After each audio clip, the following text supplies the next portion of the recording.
À l'occasion de la célébration de la fête du travail, le 1er mai 2022 à Abidjan, le Premier ministre Patrick Hachi a lancé un appel aux leaders syndicaux.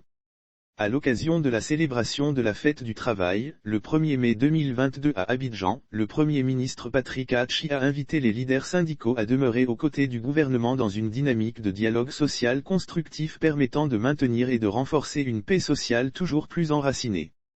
Ceci, a expliqué le chef du gouvernement, est une condition sine qua non pour l'amélioration constante et quotidienne des conditions de vie des populations.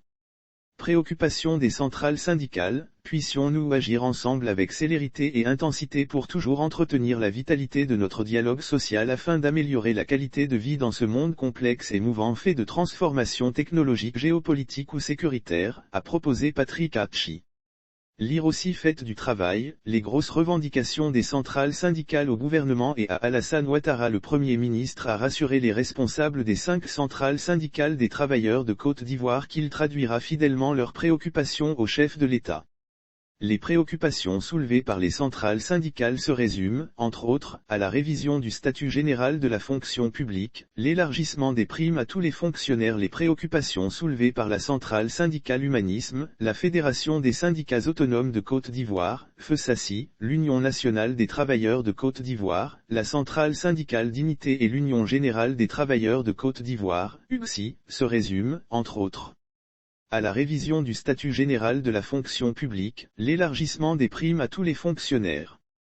Elle concerne également la déclaration des employés de maison à la Caisse nationale de prévoyance sociale, CNPS, le respect de la liberté syndicale tant dans le privé que le public, le relèvement de l'indice référentiel, la suppression de l'impôt appelé contribution nationale, la mise en place d'une assurance chômage, la revalorisation salariale au regard de la cherté de la vie, la suppression des impôts sur les pensions de retraite, la libération de certains syndicalistes emprisonnés pour raison de grève, etc. Les assurances de Patrick Hachi, soyez tout rassurés que le gouvernement, bien conscient de vos différentes préoccupations, ne ménagera aucun effort pour conduire avec vous les discussions approfondies sur vos doléances et tous les sujets d'intérêt commun dans le contexte qui est celui de notre nation. Je vais traduire fidèlement ce chapelet de doléances à son Excellence Monsieur le Président de la République en insistant tout particulièrement sur les sièges de vos centrales, ainsi que les décorations que vous méritez certainement, a dit le chef du gouvernement. L'objectif clairement affiché par le chef de l'État est de réduire les dépenses de l'État tout en les réorientant vers la résilience sociale et sécuritaire selon le Premier ministre. L'objectif clairement affiché par le chef de l'État est de réduire les dépenses de l'État tout en les réorientant vers la résilience sociale et sécuritaire.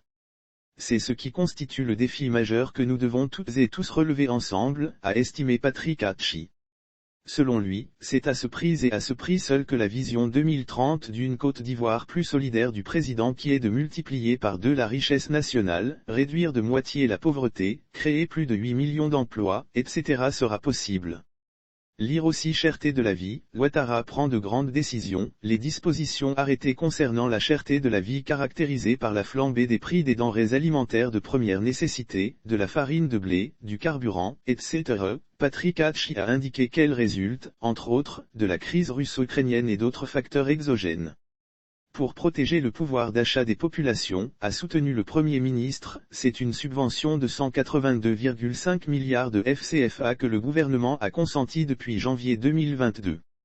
Tout en félicitant les centrales syndicales pour tous ces acquis, Hachi a annoncé que le gouvernement veillera à la création de davantage d'emplois pour la jeunesse.